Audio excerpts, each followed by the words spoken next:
ഹദീസിൽ വന്നിട്ടില്ലേ അള്ളാഹുവിന് രണ്ട് കരങ്ങളുണ്ട്, രണ്ട് വേറെ അതിന്റെ മുന്നേ കുറച്ച് വിശദീകരിക്കണ്ടേ? ഞാനത് എനിക്ക് എൽമിയാത്തോണ്ട് വിശദീകരിക്കുന്നില്ല. എനിക്ക് ഇൽമുണ്ട്, അതുകൊണ്ട് ഞാൻ വിശദീകരിക്കാം. അങ്ങനെ രണ്ട് കരം എന്ന് വന്നിട്ടില്ല. അതായത് അങ്ങനെ തന്നിട്ട് ശരിക്ക് രണ്ട് ഏതുകളും യമീനാണ് വന്നിട്ടുണ്ട്, പക്ഷെ കൈ എന്ന് പറഞ്ഞിട്ടില്ല. നമ്മളെ പ്രശ്നം ഉസ്താദ്. അതായത് നബിതങ്ങളെ ഹദീസിലും അള്ളാഹിന്റെ ഖുർആനിലും സ്ഥിരപ്പെട്ടു വന്നത് അങ്ങനെയാണ് വിശ്വസിക്കുക. കൈഫിയത്ത് പറയത് ഉള്ളതുണ്ട് തന്നെ പറയണം. അള്ളാഹുവിന് നബിതങ്ങളെ മുബാറക്ക ഹദീസിൽ അള്ളാഹ്ക്ക് രണ്ട് കൈണ്ട് ഉണ്ട്. കൈഫിയത്ത് ഇങ്ങനെ രണ്ട് കൈയുണ്ട്, നിങ്ങളെ പോക്കറ്റിൽ നിർത്താൻ അങ്ങനെ തന്നെയാണ്. അങ്ങനെ മൊയ്തീൻ ശേഖ് റഹ്മത്തുള്ളാഹി അലൈഹി ആ ചർച്ച വിധേയത്താണ് പറഞ്ഞിട്ടുള്ളത്.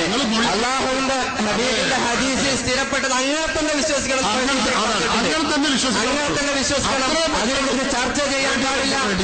അങ്ങനെ കൊണ്ടുള്ളൂ. ഹദീസിലുള്ളത് അങ്ങനെ തന്നെ വിശ്വസിക്കാൻ, ഇല്ലാത്ത വിശ്വസിക്കാൻ പാടില്ല. ഹദീസിലുള്ളത് അങ്ങനെ വിശദീകരിക്കാനാണ് പറഞ്ഞിട്ടുള്ളത്. പക്ഷെ ഹുസൈൻ സലഫി അങ്ങനെ വിശദീകരിക്കാൻ ചെയ്തിട്ടുള്ളൂ. ആവശ്യമില്ലാത്ത ചർച്ചയിലേക്ക് കൊണ്ടുവന്നത് പേരോട് അല്ല. കേട്ടോളി, അള്ളാഹുവിനെ 1952 മുജാഹിദിന്റെ വിശ്വാസം കേട്ടോളൂ. ഇതാ മുജാഹിദിന്റെ അൽമനാറാണ്. കേരളത്തിൽ മുജാഹിദ് ഉണ്ടാക്കിയ KM മൗലവിയുടെ ഫത്വയാണ്. അള്ളാഹുവിന് ഭാഗമുണ്ടെന്നോ ജഡമുണ്ടെന്നോ സ്ഥലമുണ്ടെന്നോ രൂപമുണ്ടെന്നോ വിശ്വസിച്ചാൽ അവൻ കാഫിറാകുന്നു പറഞ്ഞത്. ഇത് മുജാഹിദിന്റെ അൽമനാറാ. ഈ പുസ്തകത്തിൽ പറയുന്നതോ അള്ളാഹ്ക്ക് രണ്ട് കൈയും വലതു ഭാഗം ഉണ്ട് എന്നാ ഈ ബുക്കിൽ പറയണത്.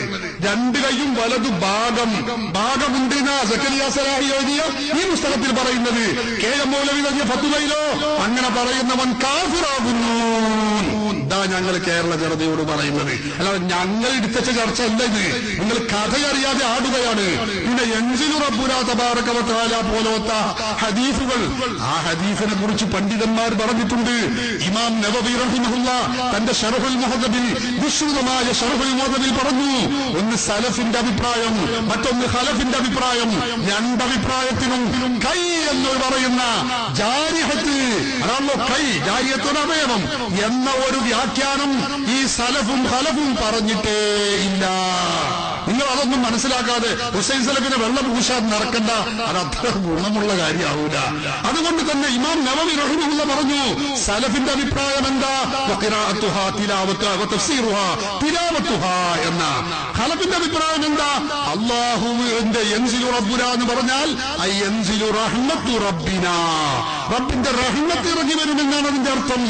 യദ് എന്ന് പറഞ്ഞ കൈ എന്നല്ല, അള്ളാഹുവിന്റെ ഖുദ്റത്ത്, ഇതൊക്കെയാണ് അതിന്റെ അർത്ഥം. ഇത് ഇന്നലെ ഹുസൈൻ സലഫി പേരോട് തമ്മിലുള്ള ചർച്ചയല്ല. നൂറ്റാണ്ട് മുമ്പ് ഇത്തരം മുത്തശാബിഹാത്തുകളായ ആയത്തുകളെ കുറിച്ചും ഹദീസുകളെ കുറിച്ചും പണ്ഡിതന്മാർ അവരുടെ ഗ്രന്ഥങ്ങളിൽ വ്യക്തമായി രേഖപ്പെടുത്തി വെച്ചിട്ടുണ്ട്. അതാ ഞങ്ങൾ ലോകത്തോട് പറയുന്നത്. പിന്നെ ഞങ്ങൾ പേരോട് കൊണ്ട ചർച്ചയാണിത് എന്ന് പറയാൻ നല്ല സുഖമാണ്. സംഗതി നിങ്ങൾക്ക് കഥ അറിയാത്തത് കൊണ്ടാണ്. നിങ്ങൾ ഈ പ്രസിദ്ധീകരണം ഒന്നും വായിച്ചിട്ടില്ലെങ്കിൽ ഇതൊക്കെ ഒന്ന് വായിക്കാൻ തയ്യാറാവണം എന്നേ എനിക്ക് പറയാനുള്ളൂ.